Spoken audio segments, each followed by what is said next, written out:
Hi, good day everyone. I am Marvin Dimaranan, your trainer for today.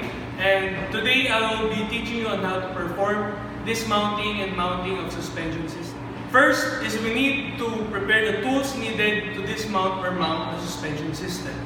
So I will show you the tools needed. First equipment that we need to have is a hydraulic lifter. If you don't have a hydraulic lifter, you could also use jack and stands to put up your vehicle. The tools that you would be needing to pull out the suspension are the torque and socket wrench, basic hand tools, a ball peen hammer, and a rubber mallet. Of course, our safety should always be our priority, so it is a must to wear our protective gears while working on our suspension. Once we have gathered all the tools and equipment needed and wearing the proper protective gears, we are now all set to do the dismounting and mounting of suspension system. First is you need to lift your car using a hydraulic lifter or mechanical lifter. Next is you should remove your wheels from your car to see the suspension system.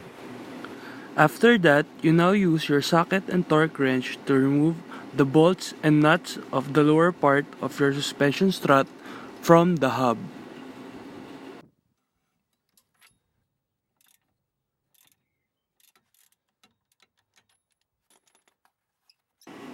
If you are having a hard time to loosen up the bolts and the nuts, you can use a fluid or a degreaser to help easily remove the bolts and the nuts.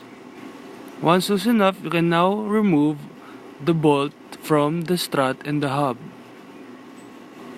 You can also use a ball peen hammer or a rubber mallet to easily remove the bolt from the hub and the strut.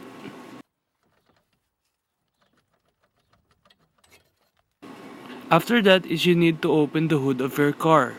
Inside the engine bay is where you can locate the upper mounting of your suspension strut.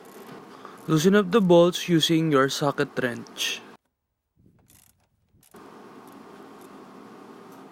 Remove the first mounting bolt.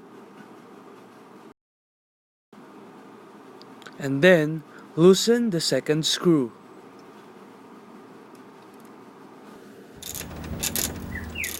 After unscrewing the bolts, you can now release or dismount your suspension strut. Do not forget to tag your suspensions as left or right. You now then unbox your newly bought suspension strut. After that is you need to refit the upper part of your suspension strut to the upper mounting of your car. After fitting the strut back in place, screw the top mounting using your bolts. Fastenly tighten the bolts.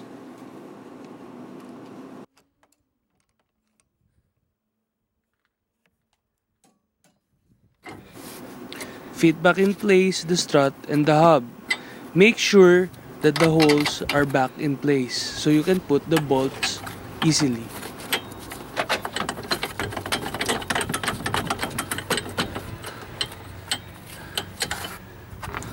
Using your ball peen hammer, push down the bolts back in place.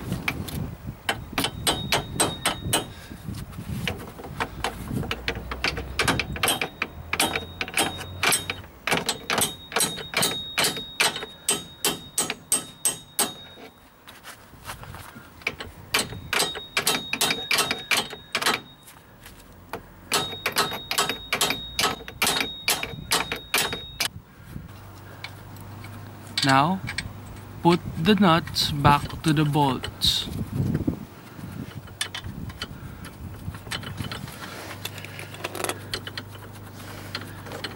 Using your torque wrench and socket wrench, tighten up the bolts and the nuts firmly.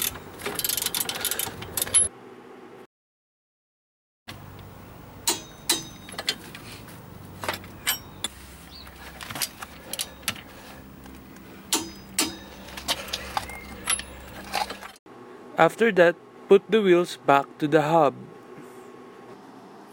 You have now successfully dismounted or mount a suspension system. Make sure to return tools and equipment back in place and observe cleanliness before leaving your area.